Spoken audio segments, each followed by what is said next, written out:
دیکھیں اس میں تو کوئی شک نہیں ہے کہ درود شریف اللہ تعالیٰ کی جو نفلی عبادات ہیں ان میں سے ایک افضل ترین عبادت ہے، اور یہ درود شریف اللہ کی عبادت ہے، نبی صلی اللہ علیہ وآلہ وسلم کی عبادت نہیں ہے، کیونکہ اس میں آپ کیا کہتے ہیں؟ اللہم صلی علی محمد، اے اللہ آپ بھیجیں محمد صلی اللہ علیہ وآلہ وسلم پر درود یا رحمت، اللہم صلی علی محمد وعلی آل محمد۔ تو اللہ تعالیٰ سے ریکویسٹ کی جاتی ہے، تو یہ دعا ہے، اور دعا ہے عبادت۔ جامعہ ترمذی کے اندر، ابو داؤد میں، سنن نسائی میں حدیث ہے الدعاء هو العبادہ، دعا ہی تو عبادت ہے۔ اور اس کے بعد نبی علیہ السلام نے جب یہ بات ارشاد فرمائی الدعاء هو العبادہ، پھر آپ نے سورۃ المؤمن کی آیت نمبر 60 تلاوت کی، ادعونی استجب لکم ان الذین یستکبرون عن عبادتی، اے میرے بندو مجھ سے مانگو میں تمہاری دعا کو قبول کروں گا، بے شک وہ لوگ جو میری عبادت سے تکبر کرتے ہیں۔ بات دعا کی ہو رہی تھی لیکن آیا عبادت سے، کیونکہ دعا عبادت ہے، ایاک نستعین بھی عبادت ہے، دعا مانگنا۔ اسی لیے ہم کہتے ہیں کہ صرف اللہ ہی کو پکارا جائے۔ تو جو لوگ میری عبادت سے تکبر کرتے ہیں میں انہیں ذلیل و خوار کر کے جہنم میں داخل کروں گا۔ سورۃ المؤمن جسے سورہ غافر بھی کہتے ہیں، اس کی آیت نمبر ہے 60، اللہم اجرنا من النار، آمین۔ تو اس کے تحت درود شریف جو ہے یہ اللہ کی عبادت ہے، چونکہ وہ دعا ہے، لہٰذا جو عبادت ہے اس کے اوپر تو کوئی دوسری بات ہو ہی نہیں سکتی ہے۔ اور درود شریف کے حوالے سے تو ہمیں اللہ تعالیٰ نے قرآن حکیم میں حکماً یہ بات ارشاد فرمائی ہے، سورۃ الاحزاب کی آیت نمبر 56، ان اللہ وملائکتہ یصلون علی النبی یا ایھا الذین آمنوا صلوا علیہ وسلموا تسلیما اللہم صل علی محمد وعلی آل محمد واصحابہ اجمعین الی یوم الدین، آمین۔ یہ آیت مبارکہ میں اللہ تعالیٰ نے واضح حکم دیا ہے کہ بے شک اللہ اور اس کے فرشتے نبی صلی اللہ علیہ وآلہ وسلم پر درود پڑھتے ہیں، اے ایمان والو تم بھی نبی صلی اللہ علیہ وآلہ وسلم پر درود اور خوب سلام بھیج۔ اس کے کانٹیکسٹ میں جو پہلی اسلام کی تفسیر ہے نا، تفسیر طبری، امام ابن جریر طبری المتوفا 310 ہجری، ان کی تفسیر کو تفسیر ابن جریر بھی کہا جاتا ہے، ابن کثیر نے انہی سے کاپی کی ہے اکثر چیز۔ انہوں نے لکھا ہے کہ یہ جو اللہ کا درود ہے نا اور فرشتوں کا درود، یہ ہے کہ فرشتے دعائے رحمت کرتے ہیں نبی علیہ السلام کے لیے، اور اللہ اپنے نبی پہ رحمت بھیجتا ہے خود، کیونکہ اسے تو کسی کے کہنے کی ضرورت نہیں۔ تو یہ اللہ کا درود ہے، اللہ کا درود ہمارے والا درود نہیں ہے، ہمیں اللہ کو ریکویسٹ کرنی ہوتی ہے، اللہ تو خود ہی رحمت فرما دیتا ہے۔ تو درود و سلام کے حوالے سے یہ ذہن میں رکھیے گا کہ یہ آیت جب ان اللہ و ملائکتہ نازل ہوئی تو بخاری اور مسلم دونوں میں موجود ہے کہ صحابہ نے عرض کیا اللہ کے محبوب علیہ السلام، ہم نے آپ پر سلام تو سیکھ لیا ہے، السلام علیکہ ایھا النبی جو آپ نے سکھایا ہے تشہد کے اندر، ہم آپ پر درود کیسے پڑھیں؟ تو پھر آپ صلی اللہ علیہ وآلہ وسلم نے نماز والا درود ابراہیمی تعلیم فرمایا۔ اور جو لوگ بدبختی پہ اترے ہوئے ہیں وہ اس کو وہابی درود کہنا شروع کر دیتے ہیں، حالانکہ بخاری مسلم میں نبی علیہ السلام نے یہ درود سکھایا ہے، حتیٰ کہ تفسیر نعیمی جو مفتی احمد یار خان نعیمی اور ان کے بیٹے نے مل کے لکھی ہے، اس میں واضح انہوں نے لکھا ہے کہ درود ابراہیمی جو ہے یہ ایک ناقص درود ہے نماز کے باہر، اور یہ پڑھنا گناہ ہے، نعوذ باللہ، گناہ۔ وہ کہتے ہیں نماز کے اندر تو درست ہے، وہ کہتے ہیں گناہ کی جسٹیفیکیشن وہ یہ دیتے ہیں کہ جی اس میں تو اللہ کا حکم پورا نہیں ہو رہا، کیونکہ اللہ تو کہہ رہا ہے درود اور سلام دونوں بھیجو، تو اس میں تو صرف درود ہے، سلام کوئی نہیں ہے۔ دیکھیں، اور نماز میں السلام علیکہ ایھا النبی آ جاتا ہے۔ میرے بھائی سلام اور درود دونوں انٹرچینجبل الفاظ ہیں، اگر یہی بات آپ کی منطق مان لی جائے نا تو 99% احادیث صرف درود کے بارے میں، سلام کے بارے میں نہیں ہے۔ مثلا صحیح مسلم میں جو حدیث ہے، جو شخص اذان کا جواب دے اس کے بعد مجھ پر درود پڑھے تو جو ایک دفعہ درود پڑھے گا اللہ اس پہ 10 رحمتیں نازل فرمائے گا۔ اور پھر آپ علیہ السلام نے فرمایا اس کے بعد اللہ کے حضور میرے لیے الوسیلہ والی دعا مانگے تو میری شفاعت اس کے لیے حلال ہو جائے گی۔ اس میں سلام تو ہے نہیں ہے، وہاں تو کسی نے اللہ کے نبی علیہ السلام کو مشورہ نہیں دیا کہ آپ یہ ناقص بات کیوں کر رہے ہیں، درود والی آپ کو سلام بھی ساتھ کہنا چاہیے۔ خام خواہ یہ انٹرچینجبل الفاظ ہیں، جس طرح اردو میں بھی خوش و خرم، درود اور سلام۔ درود کیا ہے؟ ہم یہ ویسے فارسی زبان کا لفظ ہے، عربی میں صلاح دعا ہے، دعائے رحمت نبی علیہ السلام کے لیے۔ اور سلامتی کیا ہوتی ہے؟ وہ بھی دعائے رحمت ہی ہوتی ہے، یعنی ایک انداز ہے دونوں اعتبار سے، نبی علیہ السلام پہ کوئی درود پڑھے یا سلام پڑھے، بات تو ایک ہے۔ سنن نسائی میں حدیث ہے جو مجھ پر ایک دفعہ درود پڑھتا ہے اللہ تعالیٰ اس پہ 10 دفعہ رحمت نازل فرماتا ہے، اور جو ایک دفعہ سلام پڑھتا ہے اللہ تعالیٰ اس پہ 10 دفعہ سلامتی نازل فرماتا ہے۔ آپ نے کبھی اس کو آپس میں کمپیئر ہی نہیں کروایا۔ جامعہ ترمذی میں حدیث ہے قیامت والے دن سب سے زیادہ میرے نزدیک وہ ہوگا جس نے دنیا میں سب سے زیادہ مجھ پہ درود پڑا ہوگا، اس میں سلام کا ذکر ہی کوئی نہیں موجود ہے۔ جامعہ ترمذی میں ایک حدیث ہے جس کی سند کمزور ہے، لیکن اس کی صحیح سند المستدرک للحاکم کے اندر ہے، فضل الصلاۃ علی النبی کے اندر موجود ہے کہ نبی علیہ السلام ایک دفعہ مسجد میں تشریف لائے تو ممبر کی پہلی سیڑھی پر قدم رکھا، فرمایا آمین، دوسری پہ رکھا، فرمایا آمین، تیسری پہ رکھا، فرمایا آمین۔ صحابہ نے کہا ہم نے آپ کو آج وہ عمل کرتے ہوئے دیکھا جو پہلے نہیں دیکھا۔ تو آپ نے فرمایا کہ جبرائیل علیہ السلام میرے پاس آئے تھے اور انہوں نے کہا کہ یا رسول اللہ آپ میری دعا کے اوپر مہر لگائیں، آمین کہیں کہ ہلاک ہو جائے وہ شخص جس کے سامنے آپ کا ذکر ہو اور وہ آپ پر درود نہ پڑے، اللہم صلی علی محمد وعلی آل محمد۔ ایک مجلس میں ایک دفعہ پڑھ لینا کافی ہوتا ہے، ہر دفعہ پڑھیں تو بہت اچھی بات ہے۔ تو میں نے کہا آمین۔ دوسری سیڑھی پہ قدم رکھا تو اس نے کہا کہ ہلاک ہو جائے وہ شخص جس کو ماں باپ دونوں یا دونوں میں سے کوئی ایک بڑھاپے کی حالت میں ملے اور ان کی خدمت کر کے جنت نہ کما سکے، تو میں نے کہا آمین۔ اور تیسری سیڑھی پہ اس نے کہا کہ جو شخص رمضان کا مہینہ پائے اور اللہ سے اپنی مغفرت نہ کروا سکے، وہ بھی تباہ و برباد ہو جائے، تو میں نے کہا آمین۔ تو وہاں پہ بھی درود کے الفاظ ہیں۔ جامعہ ترمذی میں مولا علی علیہ السلام نے حدیث روایت کی ہے کہ نبی صلی اللہ علیہ وآلہ وسلم نے فرمایا اصل میں کنجوس وہ شخص ہے جس کے سامنے میرا ذکر ہو اور مجھ پر درود نہ پڑے، اللہم صلی علی محمد وعلی آل محمد۔ سنن نسائی کے اندر حدیث موجود ہے، نبی علیہ السلام نے فرمایا جو مجھ پر ایک دفعہ درود پڑتا ہے اللہ تعالیٰ اس پہ 10 رحمتیں نازل فرماتا ہے، اس کے 10 گناہ معاف کر دیتا ہے، اس کے 10 درجات بلند فرما دیتا ہے، اس کے لیے 10 نیکیاں لکھ دیتا ہے۔ وہاں پہ بھی درود کے الفاظ ہیں۔ سنن نسائی میں ایک اور حدیث ہے، زید بن خارجہ کو نبی علیہ السلام نے فرمایا کہ مجھ پر درود کو لازم کر لو اور اپنی دعاؤں میں درود پڑا کرو اور کہا کرو اللہم صلی علی محمد وعلی آل محمد۔ یہ میرا وظیفہ بھی درود شریف مختصر ترین درود ابراہیمی کا پہلا حصہ، اس میں تو حضور علیہ السلام نے سلام کا ذکر ہی نہیں کیا، اور آپ فرما رہے ہیں دعا کے ساتھ درود پڑھو۔ تو آگے سے صحابی نے کہا کہ سلام نہیں پڑھوں گا تو اللہ کے حکم کی نافرمانی ہو جائے گی اور میں گستاخ ہو جاؤں گا، تو میری دعا کہاں سے قبول ہوگی؟ کہانیاں کروائی ان لوگوں نے۔ درود کے الفاظ ہیں۔ جامعہ ترمذی میں ایک حدیث موجود ہے، ایک شخص آیا، اس نے نماز پڑھی اور ڈائریکٹ اللہ سے مانگنا شروع کر دیا۔ آپ نے فرمایا اس نے جلدی کی۔ ایک اور سائل آیا، اس نے پہلے اللہ کی حمد بیان کی، پھر درود پڑھا اور پھر اللہ سے مانگا۔ تو آپ نے فرمایا سل تعطا، سل تعطا، مانگ تجھے دیا جائے گا، مانگ تجھے دیا جائے گا۔ اور دوسرے شخص کو حضور نے بلا کے کہا کہ پہلے اللہ کی حمد بیان کرو، پھر مجھ پہ درود پڑھو اور پھر اللہ سے مانگو، یہ دعا کا سلیقہ ہے۔ وہاں پہ بھی سلام کے الفاظ موجود نہیں ہیں۔ سر 99.99% احادیث میں صرف درود کے الفاظ ہیں، سلام کے بھی ہیں لیکن بہت کم حدیثوں میں۔ سنن نسائی میں حدیث ہے زمین پہ اللہ کے فرشتے سیاحت کرتے ہیں، میرے امتیوں کا سلام میرے تک پہنچاتے ہیں، جو ہم نماز میں بھی پڑھتے ہیں السلام علیکہ ایھا النبی۔ ہاں قبر رسول پہ پڑھیں تو وہ لادہ درجے کی ایک فضیلت ہے۔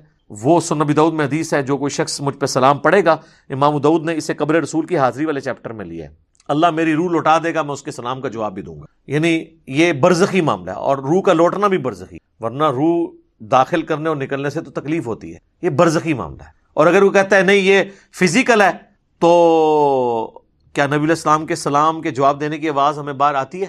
نہیں۔ تو ہمارا بھی وہاں تک پہنچنا برزخی ہے، ان کا بھی ہم تک پہنچنا برزخی ہے۔ تو وہ قبر رسول کی حاضری کے لیے یہ اسپیشل پروٹوکول ہے، وہاں پہ ہم عرض بھی کرتے ہیں۔ المصنف ابن ابی شیبہ میں ہے، سنن الکبریٰ البیہقی میں موجود ہے، الموطا امام مالک میں موجود ہے، فضل الصلاۃ علی النبی 4 کتابوں میں، کہ عبداللہ بن عمر جب بھی سفر پہ جاتے یا واپس آتے تو مسجد نبوی میں 2 نفل پڑھتے، اس کے بعد قبر رسول پہ حاضر ہو کے عرض کرتے السلام علیکہ یا رسول اللہ، پھر سیدنا ابو بکر کی قبر کے سامنے آ کے السلام علیکہ یا ابا بکر، اور پھر السلام علیکہ یا عمر، یا السلام علیکہ یا ابتا، اے میرے باپ تجھ پہ سلام ہو۔ تو وہاں پہ سلام عرض کرتے تھے۔ تو درود اور سلام دونوں انٹرچینجبل الفاظ ہیں، ایک دوسرے کی جگہ لیتے ہیں۔ یہ اگر کوئی کسی جگہ پر درود پڑھنا ہے، وہاں پہ کوئی درود اور سلام میں سے کوئی ایک چیز بھی پڑھ لے تو وہ کافی ہو جاتا ہے۔ تو ہم یہی تو کر رہے ہوتے ہیں۔ مجھے بتائیں حضرت عیسیٰ علیہ السلام کا جب نام آتا ہے تو بہت کم دفعہ ہم کہتے ہیں علیہ الصلاۃ والسلام، اکثر ہم کیا کہتے ہیں عیسیٰ علیہ السلام، ابراہیم علیہ السلام، لیکن محمد علیہ السلام آپ نے بہت کم سنا ہوگا، کیونکہ وہاں ہم صلی اللہ علیہ وآلہ وسلم کہہ رہے ہوتے ہیں۔ ادروائز یہاں پہ بھی محمد علیہ السلام بھی کہہ سکتے ہیں آپ، کوئی حرج نہیں ہے۔ تو یہ خام خواہ ان چیزوں کو یہ ایشو بناتے ہیں اور پھر لوگوں کے اوپر فتوے لگاتے ہیں، اور انہوں نے یعنی چیزیں ڈیوائز کی ہوئی ہیں، اور وہ کہتے ہیں جی اب جو بندہ جمعے کے بعد مصطفیٰ جان رحمت پہ لاکھوں سلام نہیں پڑھتا تو وہ اس کے دل میں بغض رسول ہے۔ دیکھیں اندازہ کریں، یعنی اس کا تو مطلب یہ ہے کہ کل کو میں کوئی مسجد بناؤں اور اس میں میں اپنا لکھا ہوا کوئی نعتیہ کلام وہاں پہ جاری کر دوں ہر نماز کے بعد، جس میں نبی علیہ السلام کی تعریف ہو، اور جو کوئی شامل نہ ہو، میں کہوں یہ گستاخ رسول ہے۔ پھر ہمیں مصطفیٰ جان رحمت پہ لاکھوں سلام سے کوئی چڑ نہیں، میں تو یہاں پڑھوایا ہے اسٹیج سے کئی دفعہ، اس کے بعد اشعار تو بہت ایکسٹرا آرڈنری اشعار ہے، چند ایک چیزوں سے ہمیں بھی اختلاف ہے، نعت کے طور پہ آپ ضرور پڑھیں. وہ صحیح مسلم میں حدیث ہے کہ حسان ابن ثابت جو تھے وہ نبی علیہ السلام کے لیے نعت پڑھا کرتے تھے, باقاعدہ نعت یہ اشعار موجود ہیں. اور بخاری اور مسلم دونوں میں حدیث ہے, اے اللہ روح قدس کے ذریعے حسان کی مدد فرما, جس طرح کہ عیسیٰ ابن مریم کی ہوئی تھی.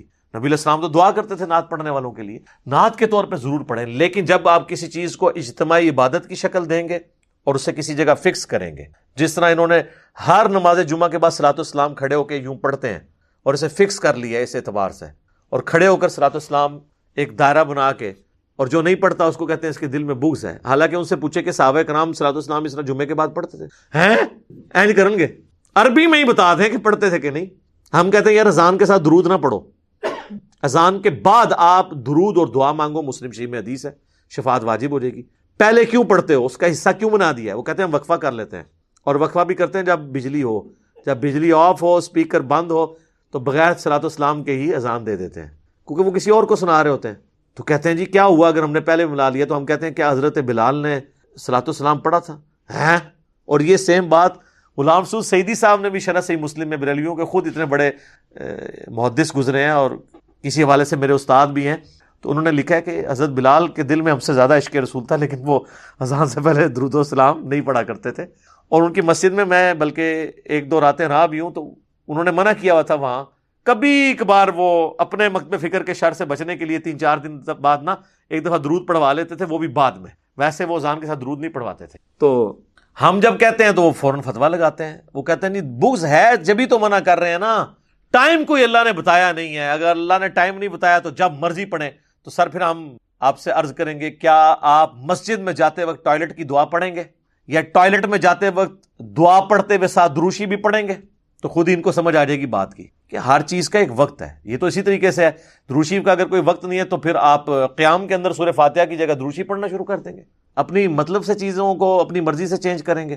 تو آپ حدیث سن لیں جامعہ ترمذی کے اندر, عبداللہ بن عمر کے سامنے ایک شخص کو چھینک آئی, اس نے کہا الحمدللہ والسلام علی رسول اللہ, تمام تعریفیں اللہ کے لیے اور سلام ہو نبی صلی اللہ علیہ وآلہ وسلم پر. اچھا الصلاۃ والسلام نہیں انہوں نے پڑھا. یہ کہتے ہیں نا درود سلام کے بغیر ناقص ہے, تو سلام تو درود کے بغیر اس سے بڑا ناقص ہوگا, کیونکہ اصل چیز تو درود ہے. تو انہوں نے تو نہیں پڑھا. تو عبداللہ بن عمر نے کہا میں بھی پڑھتا ہوں الحمدللہ والسلام علی رسول اللہ عام حالت میں, لیکن یہاں چھینک کے ساتھ میں نہیں پڑھتا. یہاں ہمیں نبی علیہ السلام نے صرف تعلیم فرمایا الحمدللہ یا الحمدللہ علی کل حال, تم وہی کہو جو نبی علیہ السلام نے تعلیم فرمایا. تو اس نے 295 نہیں لگوائی عبداللہ بن عمر کے اوپر کہ آپ درود کے منکر ہیں, آپ نہیں مانتے درود شریف کو. ان کی تربیت نبی علیہ السلام نے کی تھی. بخاری اور مسلم دونوں میں حدیث ہے, ایک صحابی کو آپ صلی اللہ علیہ وآلہ وسلم نے رات کے وقت وضو کے بعد سونے سے پہلے ایک دعا تعلیم کی. اس میں الفاظ تھے بِنَبِيِّكَ الَّذِي أَرْسَلْتَ, میں ایمان لایا اس پر جو میرے نبی کے ساتھ, تیرے نبی کے ساتھ اے اللہ نازل ہوا. تو اس نے اس دعا کو ریپیٹ کرتے ہوئے پڑھ دیا بِرَسُولِكَ الَّذِي أَرْسَلْتَ. بہتر الفاظ استعمال کیے, سپرلیٹو ڈگری ہے رسول. رسول تو صرف 315 ہیں, باقی تو 1 لاکھ سے زیادہ انبیاء ہی ہیں. تو آپ فرمایا تم نے میرے الفاظ کیوں چینج کیے, وہی کہو جو میں نے کہا ہے. تو اس نے آگے سے نہیں کہا کہ یا رسول اللہ میں نے تو بہتر ڈگری لگا دی ہے, تو آپ قبول کر لیں, اس کو بدعت حسنہ کے طور پہ قبول کر لیں. آپ علیہ السلام کو پتا تھا کہ الفاظ نہ چینج کریں گے تو پھر معاملات خراب ہوں. اچھا پھر ان کے پاس ایکسکیوز باقی رہ کے وہ رہ جاتا ہے, وہ دیکھیں جی منع کہاں ہے. اس کا بھی ہم نے ان کو جواب دیا ہے کہ منع تو ہو گیا نا جب جنرلی آپ علیہ السلام نے فرما دیا. صحیح مسلم میں 2005 نمبر حدیث امام جعفر نے امام باقر سے, اور امام باقر نے جابر بن عبداللہ سے روایت کی رضی اللہ عنہم اجمعین و علیہم السلام اجمعین, کہ نبی علیہ السلام ہر خطبے سے پہلے کہتے تھے اما بعد فإن خیر الحدیث کتاب اللہ وخیر الہدی ہدی محمد صلی اللہ علیہ وآلہ وسلم وشر الامور محدثاتها وکل محدثۃ بدعہ وکل بدعۃ ضلالہ وکل ضلالۃ فی النار. کچھ الفاظ مسلم کے ہیں, کچھ سنن نسائی کے, کچھ ترمذی کے. آگاہ ہو جاؤ سب سے بہترین کلام اللہ کی کتاب ہے, سب سے ہدایت یافتہ راستہ محمد صلی اللہ علیہ وآلہ وسلم کا ہے. بدترین کام وہ ہیں جو دین میں خود سے داخل کرتی ہے, اور وہ تمام کام بدعتیں ہیں, تمام بدعتیں گمراہیاں ہیں, اور تمام گمراہیاں آگ میں لے جانے والی ہیں. اللہم اجرنا من النار, آمین. تو اب حضور آپ کو کیسے منع کریں؟ آپ جنرل کہہ رہے ہیں کہ میں نے جو تعلیم کیا اس سے ہٹ کے آپ نے نہیں کرنا. بخاری اور مسلم دونوں میں حدیث ہے من احدث فی امرنا ھذا فہو رد, جس نے ہمارے دین میں جو ہم نے تعلیم کیا ہے کوئی بات نہیں داخل کر دی وہ مردود ہے. اگر کوئی کہے گا نا میں فجر کے 3 فرض پڑھوں گا, ایک فالتو ہی ہے, مردود ہو جائے گی. اچھا 2 کی بجائے 1 پڑھنے سے مردود نہ تو سمجھ آتی ہے, 2 کی بجائے 3 پڑھنے سے مردود کیوں ہو جائے گی؟ کیونکہ نبی علیہ السلام کے پیٹرن سے ہٹ. عبادت کی قبولیت کے لیے پہلی شرط عقیدے کا درست ہونا، دوسری شرط نبی علیہ السلام کے طریقے پہ ہونا، اور تیسری شرط اخلاص بھی ہو، اللہ کے لیے ہو رہا ہو، دکھلاوے کے لیے نہیں. پھر نبی علیہ السلام کا طریقہ چھوڑ دیا تو پھر آپ کی کہاں سے عبادت قبول ہونی ہے؟ پھر بھی ان کو سمجھنا ہے. پھر میں ان کو اینٹی وینم الزامی جواب، پھکی جسے میں پنجابی میں کہتا ہوں، وہ دیتا ہوں کہ اچھا یہ بتاؤ کہ جنازے کی اذان منع کہاں ہے؟ وہ کہتا ہے جی نبی علیہ السلام نے دی نہیں ہے. یہ تو کوئی ایکسکیوز نہیں ہے. اذان کیا برا کام ہے؟ نیکی کا کام ہے، کرو. بخاری مسلم میں حدیث ہے اذان کی آواز سن کے شیطان کی ہوا خارج ہو جاتی ہے اور وہ بھاگ جاتا ہے. تو آپ کو جو بعد میں قبر پہ جا کے آپ اپنی اذان خود سے دیتے ہیں شیطان کو بھگانے کے لیے، جنازے کے وقت بھی بھگائیں نا. تو کہتے ہیں نہیں جی وہ تعلیم نہیں کی نبی علیہ السلام نے. تو پھر آپ کی اپنی ڈیفینیشن خود ہی خراب ہو گئی نا. ہم بھی یہی کہتے ہیں جو تعلیم نہیں کی وہ نہیں کرنا. اور کچھ زیادہ کوئی چتر بننے کی کوشش کرتے ہیں، وہ کہتے ہیں جی یہ جنازے دی اذان وہ ہوندی ہے جڑا بچہ پیدا ہوتا ہے نا اس ٹائم کانج دیتی جاتی ہے. ایڈی لمبی کہانی بنا دے جے. یہ کس آیت اور حدیث میں لکھا ہوا ہے کہ یہ وہ والی اذان ہوتی ہے؟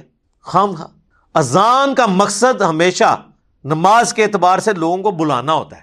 تو اس کا تو مطلب ہے کہ جب بچے کے کان میں اذان دی جائے تو اسپیکر میں دیا کریں تاکہ سارے گھر آپ کے پہنچ جائیں اور کہیں جی آج جنازہ پڑھنا آیا ہے دسو کدوں ہونا ہے. پھر اس طرح کی گلاں ہون گے تو یہی جواب ازی دیں گے نا. نان سینس باتیں کرتے ہیں. عید کے لیے میں نے بات کی، وہ کہتے ہیں جی دیکھیں جی بخاری مسلم میں آتا ہے کہ نبی علیہ السلام عید کی اذان نہیں دیا کرتے تھے، صرف جماعت ہوتی تھی. تو اس میں منع تو کہیں نہیں لکھا ہوا کہ آپ منع کرتے تھے، کیونکہ آپ تو کہتے ہیں جو اللہ کے نبی نے کیا یا نہیں کیا اگر وہ اچھا کام ہے اور منع نہیں کیا تو جائز ہے، تو عید کی اذان دینا.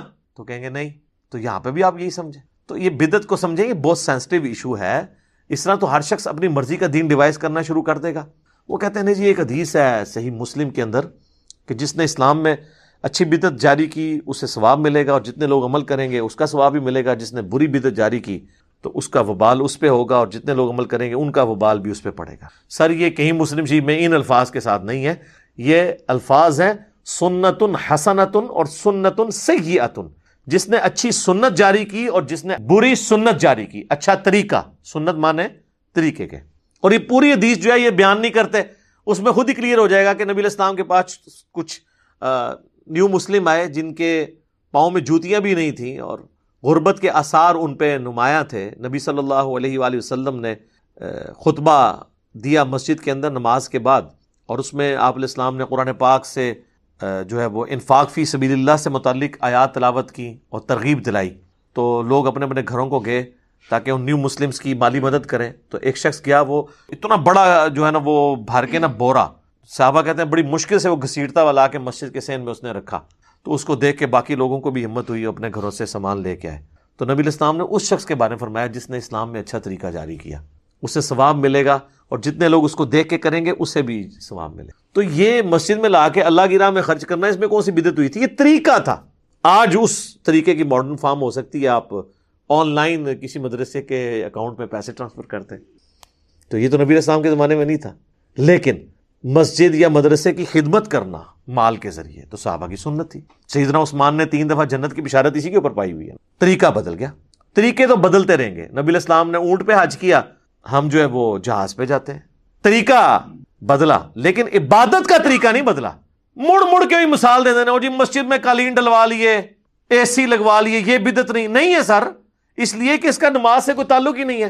آپ تو زبان سے نیت کرتے ہیں، کبھی آج تک آپ نے کبھی دل میں بھی یہ نیت کی ہے، زبان سے تو نہیں کی ہوگی، کہ اوپر اس قالین کے، سامنے اس ٹھنڈے ٹھنڈے اے سی کے، نیچے اس فانوس کے، منہ طرف خانہ کعبہ شریف. تو اس کا مطلب یہ دین کا حصہ ہی نہیں ہے. دین کو فیسیلیٹیٹ کرنے والا ایک طریقہ ہے.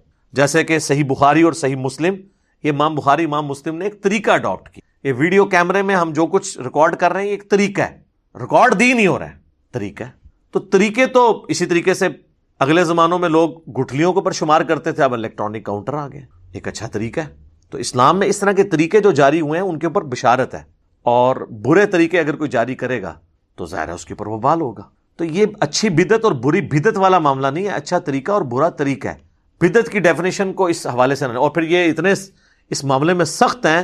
اسی جمعے کو ہم نے ایک جگہ مسجد میں نماز پڑھی. اب وہ مسجد بھی یعنی وہ جنہوں نے بنوائی ہے، ایک بھائی ان کا اہل حدیث ہے، ایک بریلوی ہے.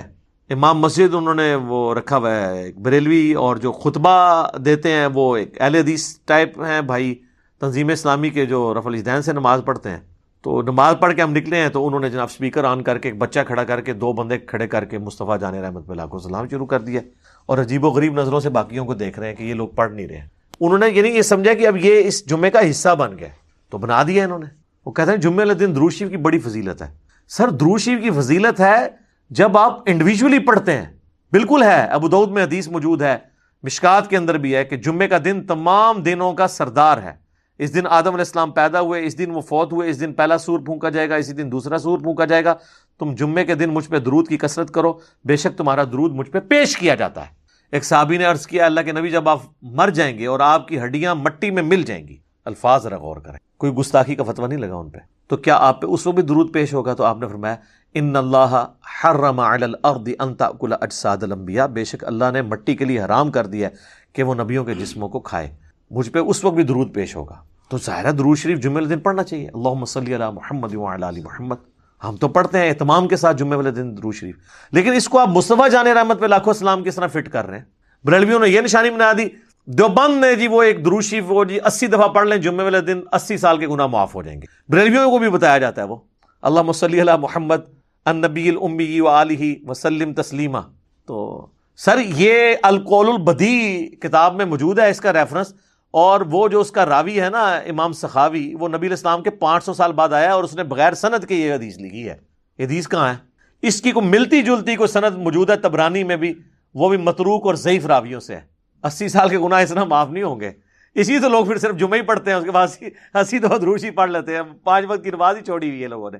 اس طرح نہیں 80 سال کے گناہ معاف ہوتے۔ درود شریف آپ پڑھیں، ضرور پڑھیں، لیکن جب آپ ایون آپ 100 دفعہ پڑھیں، 80 دفعہ پڑھیں، پڑھنا چاہتے ہیں ضرور پڑھیں، لیکن جب آپ ہلکا بنائیں گے، ایک اجتماعی شکل دیں گے، یہ یاد رکھیں پیٹ رول بدعت کا، انڈیویجولی آپ جو مرضی کریں، جو کتاب و سنت میں آیا ہوا ہے، ٹائم سے ہٹ کے بھی، تو اس کے اوپر کوئی فتویٰ نہیں لگتا۔ وہ ہر شخص کو حق حاصل ہے نفلی عبادت جس ٹائم مرضی کرے، اللہ جن اوقات کے اندر منع ہے، وہ ہم یہی کہیں گے کہ منع کن اوقات میں۔ میں آپ کو نہیں کہوں گا اشراق آپ نے فجر کا وقت ختم ہونے کے 20 منٹ بعد ہی پڑھنی ہے، آپ بے شک 2 گھنٹے بعد پڑھ سکتے ہیں، لیکن جو اجتماعی چیزیں ہیں نا، جیسے ہی اجتماعیت آئے گی تو ہر وہ چیز جو نبی علیہ السلام نے تعلیم نہیں فرمائی بدعت ہو جائے گی۔ مثلا اگر کوئی اشراق کی اذان شروع کروا دے، اذان نہ بھی شروع کروائے، اعلانیہ کہنا شروع کر دے کہ آؤ جی اشراق پڑھیں، بدعت ہو جائے گی۔ ویسے مسجد میں لوگ جمع تھے، بائی چانس نفلی جماعت کروا لی، وہ بخاری مسلم میں حدیث ثابت ہے کہ ہو سکتا ہے، لیکن اسپیشلی روزانہ بیٹھنا، بندوں کو اکٹھا کر کے اشراق پڑھوانا جماعت کے ساتھ، بدعت۔ انڈیویجول آپ کریں، انڈیویجولی آپ تسبیح پہ پڑھیں، گٹھلیوں پہ پڑھیں، کوئی حرج نہیں ہے۔ ابو داؤد میں حدیث ہے، ایک صحابیہ پڑھ رہی تھی، نبی علیہ السلام نے اس کو منع نہیں کیا، بلکہ آپ نے کہا اس سے آسان وظیفہ تعلیم فرماتا ہوں، ہمارے نزدیک گٹھلیوں پہ پڑھنا جائز ہے، آپ تسبیح بھی پڑھ سکتے ہیں، لیکن اگر آپ بندے اکٹھے کر لیں اور آگے ایک چادر بچھا کے گٹھلیاں رکھ لیں اور اجتماعی اس کو شکل دے دیں تو اس کے اوپر بدعت کا فتویٰ لگ جائے گا۔ اور یہ میں بدعت کا فتویٰ اپنی طرف سے نہیں لگا رہا، سنن دارمی میں اتنی رکت انگیز حدیث ہے المقدمہ کے اندر، مقدمے کے اندر، سنت کی اہمیت کو اجاگر کرنے کے لیے، اور امام دارمی وہ ہیں جن سے آلموسٹ 70 احادیث امام مسلم نے لی ہیں، امام مسلم کے استاد ہیں امام دارمی، اور کتب ستہ کے بعد جس کتاب کا نمبر ہے نا الموطا امام مالک اور مسند احمد کو چھوڑ کے، وہ سنن دارمی ہے۔ اس کے مقدمے میں یہ روایت موجود ہے، بریلویوں نے چھاپی بھی ہے، آپ خود پڑھ لیں۔ کوفے کی جامع مسجد کے اندر کچھ لوگ بیٹھ کے گٹھلیوں کے اوپر پڑھ رہے ہوتے ہیں سبحان اللہ، الحمدللہ، لا الہ الا اللہ، اللہ اکبر۔ سر اس سے افضل کوئی وظیفہ ہی نہیں ہے۔ صحیح مسلم میں حدیث ہے کہ جن چیزوں پہ سورج طلوع ہوتا ہے نا، مجھے ان کلمات سے بڑھ کر کوئی اور عزیز چیز نہیں ہے، جن پہ بھی سورج طلوع ہوتا ہے، یعنی دنیا اور جو کچھ اس کے اندر ہے سے بڑھ کے مجھے محبوب ہے سبحان اللہ والحمد للہ ولا الہ الا اللہ واللہ اکبر۔ یہی تسبیح فاطمہ میں بھی الفاظ ہیں۔ تو ابو موسیٰ اشعری رضی اللہ تعالیٰ عنہ نے مسجد میں دیکھا کہ اس طرح، تو ایک بندہ بولتا ہے جی پڑھو 100 دفعہ سبحان اللہ، لوگ 100 دفعہ سبحان اللہ پڑھتے ہیں اور وہ اپنی گٹھلیاں پھینکتے ہیں۔ اب ان کو یہ عجیب لگا، انہوں نے بجائے کو فتویٰ لگانے کے نا وہ عبداللہ ابن مسعود کے گھر آئے اور کہا کہ حضرت، وہ اس لیے بھی کہ عبداللہ ابن مسعود حضرت عمر کے یہ دور کی بات ہے، حضرت عمر کے دور میں وہ چیف جسٹس بھی تھے اور دین کو زیادہ جانتے تھے، تو یہ حضرت عمر یا حضرت عثمان کے دور کی بات ہوگی، کیونکہ حضرت علی کا زمانہ تو خلافت کا نہیں پایا، ابن مسعود 33 ہجری میں فوت ہوئے ہیں۔ تو عبداللہ ابن مسعود کو انہوں نے آگے کہا کہ آج میں نے مسجد میں ایسا کام ہوتے ہوئے دیکھا ہے جو میں نے نبی علیہ السلام یا ان کے اصحاب میں تو نہیں دیکھا، تو ان کا کیا، تو ان کا یہ ہو رہا ہے۔ تو انہوں نے کہا کہ تم نے ان کو یہ کیوں نہیں کہا کہ اپنے بیٹھ کے گناہ شمار کرو، یہاں بجائے یہ گٹھلیاں شمار کرنے کے اپنے گناہ شمار کرو۔ انہوں نے کہا کہ میں اے ابو عبد الرحمن میں آپ کے پاس اسی لیے آیا تھا کہ میں آپ سے آ کے اس حوالے سے ڈسکس کروں. تو وہ جناب ابن مسعود کہتے ہیں میں تمہارے ساتھ مسجد میں جاتا ہوں. جا کے دیکھا انہوں نے, غصے میں آئے, وہی الفاظ جو اکثر آپ کو عمر سیریز میں بھی, وہی حق تباہ ہو جو تمہارا ستیہ ناس, ابھی تو اللہ کے نبی کے کپڑے بھی پرانے نہیں ہوئے, آپ صلی اللہ علیہ وآلہ وسلم کے برتن بھی نہیں ٹوٹے, اور آپ کے ساتھی بھی مر نہیں گئے سارے, اور اے امت محمدیہ تم نے اس طرح کی خرافات دین میں بدعت داخل کر دی ہیں تم. انہوں نے کہا کہ ہم تو سبحان اللہ الحمدللہ ہی پڑھے. انہوں نے کہا بیٹھ کے اپنے گناہوں کو شمار کرو, یہ طریقہ نبی الاسلام کا نہیں ہے تعلیم کیا ہوا, اپنی اپنی عبادت کرو. اور پھر ابن مسعود نے ایک جملہ بولا, وہ میں سمجھتا ہوں ان کی کرامت ہی ہے. انہوں نے کہا مجھے تو لگتا ہے تم میں سے اکثر لوگ, شاید اللہ کو بہتر پتہ ہے, مجھے تو لگ رہا ہے کہ دین سے ہی پھر جائیں گے. اور وہی ہوا. وہ اسی حدیث کے اندر وہ تابعی کہتے ہیں اللہ کی قسم میں نے ان میں سے کئی لوگوں کو نہروان کے مقام پر خوارج کی طرف سے مولا علی کے خلاف لڑتے ہوئے دیکھا. مجھے یاد آیا کہ ابن مسعود نے صحیح کیا جی, وہ خارجی ہو گئے. یہاں پہ آپ کے سارے صوفیاء کے وہ ختم خواجگان اور ختم فلاں اور وہ کیٹیاں اور کوئی بھی نہ کرے تو تیجے 40ویں کے اوپر اور دعا کے نام کے اوپر دیوبندی بھی یہ سارے کام کر رہے ہوتے ہیں. تو ہم جب ان کو سمجھاتے ہیں تو وہ کہتے ہیں جناب آپ لوگ ان چیزوں کو صحیح نہیں مان رہے, آپ اللہ کے ذکر سے روک رہے ہیں, آپ جو ہے وہ منکر ہو گئے. تو خدا کے لیے ہوش کے ناخن لیں. یہ جو اس کو لازم کر کے جمعے کا حصہ بنا دیا ہوا ہے, بلکہ ہمارے تو پنجاب میں تو اکثر مساجد میں فجر کے بعد بھی یہ پڑھا جاتا ہے. جمعے والی بات نہیں رہی, اب تو فجر کے بعد بھی پڑھا جاتا ہے. اور کئی مساجد ایسی ہیں کراچی میں آپ چلے جائیں جہاں روزانہ ایک نیا سلام پڑھتے ہیں. وہ میرا خیال انہوں نے اسی لیے نیا رکھا ہے کہ جی دیکھیں ہم بدل کے پڑھ رہے ہیں, ہم نے ایک کو مخصوص نہیں کر لیا. لیکن یہ بدعت ہی ہے جو آپ نے نا اجتماعی عبادت کوئی بھی دین میں خود سے داخل کر کے اس طریقے سے اس کا پابند کرنا, یہ غلط ہو جائے گی. انڈیویجول آپ بے شک کریں. اب کوئی کہہ سکتا ہے یہ جو درس قرآن مسجد کے اندر ہوتے ہیں یا درس حدیث ہوتے ہیں یہ بھی تو اجتماعی ہے, یہ نبی الاسلام نے مقرر نہیں فرمایا. سر اس کی تو دین اصل میں ہے کہ صحابہ کرام اجتماعی شکل میں ہی درس میں شریک ہوا کرتے تھے. بخاری مسلم میں آتا ہے عبداللہ ابن مسعود کہتے ہیں کہ میں تمہارے لیے ہفتے میں ایک ہی دن مقرر کروں گا, کیونکہ نبی الاسلام بھی ہمیں ہفتے میں ایک ہی دن جمعرات کے دن واز کیا کرتے تھے تاکہ ہم اکتا نہ جائیں. تو صحابہ کرام علمی حلقوں میں بیٹھ کے لوگوں کو سکھانا یہ اصل ہے, پوری کی پوری دین میں موجود ہے.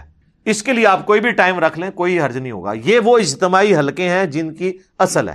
اور وہ جن اجتماعی حلقوں کی بات کرتے ہیں نا جی, بخاری مسلم میں ہے کہ جی وہ فرشتے اللہ کے ذکر کے حلقے تلاش کر رہے ہوتے ہیں اور پھر وہ اللہ تعالیٰ کے پاس واپس جاتے ہیں تو وہ گفتگو بڑی وہ مزے لے کے سناتے ہیں کہ جی اللہ تعالیٰ بخش دیا ان کو بھی اور جتنے لوگ وہاں پہ تھے, اور اگر ایک ویسے بھی ساتھ گزر رہا تھا وہ بھی بخشا گیا. تو یہ اللہ کا ذکر تو نہیں تھا. مسلم شریف میں الفاظ ہیں کہ جہاں پہ لوگ اکٹھے ہوتے ہیں قرآن کی تعلیم سیکھنے اور سکھانے کے لیے اور تلاوت کے لیے. قرآن کی تعلیم کے حلقے, بابوں کی تعلیم کے حلقے نہیں, کتابوں کی تعلیم. اسی تو ہم کہتے ہیں کہ مرنے سے پہلے اے مسلمان کر لے اس پہ غور, کتابوں کا خدا اور ہے بابوں کا خدا اور. یہ بار بار میں آپ کو چیز ہائی لائٹ کرتا ہوں کہ خدا کے لیے بدعت کے ایشو کو ہلکا نہ جانے. وہ پنجابی کہتے ہیں ایک غریب تو بدتمیز, ایک خود آپ دین میں چیز داخل کرتے ہیں جو نہیں کر رہا ہوتا اس کے اوپر گستاخی کے فتوے لگا رہے ہوتے ہیں. تو آپ دین میں یہ جو چیزیں انجیکٹ کر رہے ہیں ظلم تو آپ نے کیا ہے. نبی الاسلام نے جب واضح فرما دیا ہے کہ بھی من احدث فی امرنا ھذا فہو رد, تو مردود ہوگا. تو اچھا طریقہ اور بدعت اس میں فرق رکھنا ہے, کیونکہ یہ سارے ان چیزوں کی پلی لیتے ہیں اور وہ کہتے ہیں جناب جو پرنٹنگ پریس پہ قرآن چھپ رہا ہے یہ بدعت نہیں ہے. یہ بدعت اس صورت میں ہوگی جب قرآن ایسا چھپے جو اللہ کی طرف سے نازل نہیں ہوا. جب وہی ہے تو آپ جس مرضی طریقے سے کریں. اس کا تو مسلم شریف کی جو میں نے حدیث بتائی کہ اسلام میں اچھا طریقہ جاری کرنے والے پہ ثواب ملے گا. ہم یہ ویڈیو کیمرے میں ریکارڈنگ کروا رہے ہیں, یہ ایک اچھا طریقہ ہے. قرآن و سنت کے سافٹ ویئرز بنے ہوئے ہیں, یہ اچھا طریقہ ہے. ان کو ان چیزوں کے ساتھ میچ نہ کریں اور لہٰذا کسی پہ فتوے نہ لگائیں. اور پیار اور محبت کے ساتھ جو بندہ تنگ کرتا ہے نا اس سے کوئی بحث کرنے کی بجائے میری یہ ویڈیو اس کو پیار محبت سے شیئر کروائیں کہ یار ایک بار یہ دیکھو تو صحیح کہ ایشو کیا ہے. اصل میں صلاۃ و سلام سے کسی کو چڑ نہیں ہے. مسئلہ یہ ہے کہ آپ وہ چیزیں اسلام کے اندر داخل کر رہے ہیں کہ جن کی اثر موجود نہیں ہے. میں آپ کو ایک مزے کی بات بتاؤں, یہ بات ہے 2000 کی یا 1999 کی نا. ہم دعوت اسلامی کا ایک مدنی قافلہ لے کے نا قائد اعظم یونیورسٹی کے اسلام آباد, تو اس وقت کٹر ظاہر ہے ہم سبز پگڑی باندھتے تھے. میرے پاس ایک پروفیسر آ کے بیٹھے, وہ مجھے کہنے لگے بیٹا میں پچھلے دنوں انڈیا گیا ہوا تھا, تو مجھے کہنے لگے مجھے بتائیں کہ یہ جو اذان کے بعد یہ جو نماز کے بعد آپ بلند آواز سے کلمہ پڑھتے ہیں بریلوی حضرات, تو یہ سنت ہے؟ تو میں نے کہا نہیں جی یہ تو کوئی سنت نہیں ہے. میں نے کہا میں تو پڑھتا ہی نہیں ہوں. اور آپ کو بتاؤں حیران کن بات, فیضان مدینہ کراچی جہاں الیاس قادری صاحب ہزاروں لوگوں کو لے کے بیٹھے ہوتے ہیں مدنی چینل پہ، وہاں نماز کے بعد کلمہ نہیں ہوتا، پن ڈراپ سائلنس ہوتی ہے، کوئی کلمہ نہیں پڑھا جاتا۔ میں نے الیاس قادری صاحب کے پیچھے 1999 میں بالکل پیچھے ان کی امامت میں پہلی صف میں کھڑے ہو کے کتنی نمازیں پڑھی ہیں۔ ابھی بھی جا کے کوئی چیک کرنا چاہتا ہے کر لے۔ لیکن پنجاب میں دعوت اسلامی کے کئی مراکز ہیں، وہاں پہ کلمہ ہو رہا ہے، پتہ ہے ان کو کہ یہ غلط ہے، کہ جو لوگ لیٹ ہو جاتے ہیں ان کی نماز ڈسٹرب ہو جاتی ہے، لیکن نہیں، روک نہیں سکتے۔ یہ ہمارے کالا دیو والی جتنی مسجدیں ان کے انڈر آتی ہیں، یہ جو کوٹلی والے پیر ہیں کشمیر والے، کشمیر میں ان کی سینکڑوں مساجد ہیں، کہیں پہ کلمہ نہیں اونچی آواز سے پڑھا جاتا۔ تو وہ پروفیسر صاحب مجھے کہنے لگے کہ جی اب وہ ان پہ تو اوسی پڑ گئی نا۔ میں نے جب بات کی، میں نے کہا یہ تو کوئی نہیں، ہم تو نہیں پڑھتے۔ تو کہنے لگے میں یہی آپ کو بتانے لگا تھا کہ میں باقاعدہ بریلی اعلیٰ حضرت کے مزار پہ میں نے حاضری دی ہے، اور وہاں ان کی جو اپنی مسجد ہے اعلیٰ حضرت کی، جہاں ان کی اولاد نمازیں وغیرہ پڑھاتی ہے، جو مدرسہ ہے منظر الاسلام، وہاں پہ تو نماز کے بعد کلمہ نہیں اونچی آواز سے پڑھا جاتا۔ تو پھر بریلوی خود بھی کیا بریلوی ہیں، یہ سوچنے کی بات ہے نا، کہ بس ایویں سن سنا کے سننی، جس کو میں کہتا ہوں ٹنی، پڑھ پڑھا کے سننی نہیں۔ میں کہتا ہوں جی اعلیٰ حضرت کی تعلیمات میں کئی باتیں ایسی ہیں جن پہ یہ عمل کر لینا تو باقی مکاتب فکر کے ساتھ یہ کئی اختلافات ختم ہی ہو جائیں۔ احکام شریعت میں اعلیٰ حضرت نے لکھا ہے کہ نبی علیہ السلام کی مبارک جالیوں کے بارے میں کہ ان کو آپ چھو نہیں سکتے۔ عام قبر کے بارے میں لکھا ہے اس کے سامنے حد رکوع جھک نہیں سکتے، قبر کو چومنا، وہ کہتے ہیں چومنے میں اختلاف ہے، لیکن میرے نزدیک بہتر ہے کہ چوما بھی نہ جائے، حد رکوع جھکا بھی نہ جائے، اس کو ہاتھ بھی نہ لگایا جائے۔ تو یہ قبروں کو چومنے چاٹنے والے سارے لوگ کون ہیں؟ تو تعلیمات کو، اور اعلیٰ حضرت نے کوئی اسلام جاری نہیں کیا کہ بھی انہوں نے کہا کہ میری مسجد میں جو ہے مصطفیٰ جان رحمت پہ لاکھوں سلام پڑھا جائے۔ اب باقی انہوں نے وصایا شریف میں کہا تھا کہ میری میت کے ساتھ جو ہے نا وہ پڑھا جائے، وہ کعبے کے بدرود دو جا تم پہ کروڑوں درود، وہ والا سلام، یہ والا اس میں پھر بھی نہیں ہے۔ لیکن یہ بھی مطلب میں ویسے انفارمیشن کے طور پہ بتا رہا ہوں، یہ نا تسی کہو کہ جی یہ شروع کرا دینے جڑا اعلیٰ حضرت تو ثابت ہے۔ اعلیٰ حضرت سے نہیں ثابت دیکھنا، وہ آپ نے حضرت محمد صلی اللہ علیہ وآلہ وسلم سے ثابت دیکھنا ہے، جن کو آپ اعلیٰ نہیں کہتے ہیں، صرف حضرت محمد کہتے ہیں۔ فرق دیکھ لینا، وہ صرف حضرت محمد، یہاں اعلیٰ حضرت۔ میں کئی بار سنتا ہوں، آپ دیکھیں یہ اپنے علماء کے ناموں کے ساتھ اتنی لمبی لمبی دمیں، کئی بار یعنی مدنی چینل پہ میں نے دیکھا ہے نا کہ وہ الیاس قادری صاحب کا نام لیتے ہیں تو ان کے ساتھ اتنے القابات، ابو البلال فلاں فلاں فلاں، اپنی کتاب میں فرمان مصطفیٰ نقل کرتے، مصطفیٰ کلّہ صلی اللہ علیہ وآلہ وسلم۔ کبھی کبھار القابات بھی لگا لیتے ہیں، کئی بار اکیلے بھی، اور کئی لوگ تو ایسے ہیں اللہ معافی دے، اگر ایک جملے میں 3 دفعہ نام آیا 3 دفعہ القابات ریپیٹ کرتے، تقریر لمبی ہو جائے ان کو کوئی غرض نہیں، چیزیں خود سے دین میں داخل کی ہوئی ہیں اور باقیوں کا اس کو پابند بنایا ہوا ہے، اور جب کوئی پوچھتا ہے تو کہتے ہیں جی آپ لوگ منکر ہو گئے۔ ابھی انہوں نے اذان شروع کروا دی ہوئی ہے اس کے اوپر، قبر کے اوپر، پوچھے کہاں لکھی ہے، وہ کہتے ہیں جی بات یہ ہے کہ قبر میں سوال ہونے ہیں نا، ان سوالوں کے جواب اذان میں۔ تو نبی علیہ السلام کو اس بات کا نہیں پتا تھا تو آپ ہی شروع کروا دیتے، اور کہتے ہیں دیکھیں اذان ہی دی ہے نا جی، کوئی ادھر کوئی لڈی تو نہیں ڈالی نا، کوئی غلط کام تو نہیں کیا۔ وہی بات پھر تو سر جنازے سے پہلے بھی اذان کروائیں، عید سے پہلے بھی اذان کروائیں، منع تو وہ بھی کوئی نہیں ہے، صرف ثابت نہیں ہے نا، کرواتے جائیں۔ تو یہ بدعت کے ایشو کے بارے میں معاملات کو دیکھنے کی ضرورت ہے۔ باقی یہ میں مانتا ہوں کہ اہل حدیث نے بھی ہر مسئلے کے اوپر جو بدعت کا فتویٰ لگایا نا، وہ بھی بالکل پھر غلط طرف چلے جاتے ہیں، وہ بھی ایکسٹریم رویے ہیں، اس طرح کے معاملات کو جو ہے نا وہ پھر بدعت کے حوالے سے خود کے ہی ایک معاملات میں وہ پھنس جاتے ہیں۔ لیکن جو بنیادی چیزیں ہیں ان کو آپ دیکھ کے چلیں، تاکہ دین کے اندر ایسی چیزیں داخل نہ ہوں کہ جس کی وجہ سے آپ کو پھر تکلیف اٹھانی پڑے، اور الٹا آپ تو وہ جاری کر کے سائڈ پہ ہو جاتے ہیں، جو بیچارے نہیں کر رہے ہوتے ان کے اوپر گستاخی کے فتوے لگ رہے ہو۔ تو اللہ تعالیٰ ہمیں کتاب و سنت کی تعلیمات کے مطابق چلنے کی توفیق عطا فرمائے، آمین۔ ٹھیک ہو گیا جی؟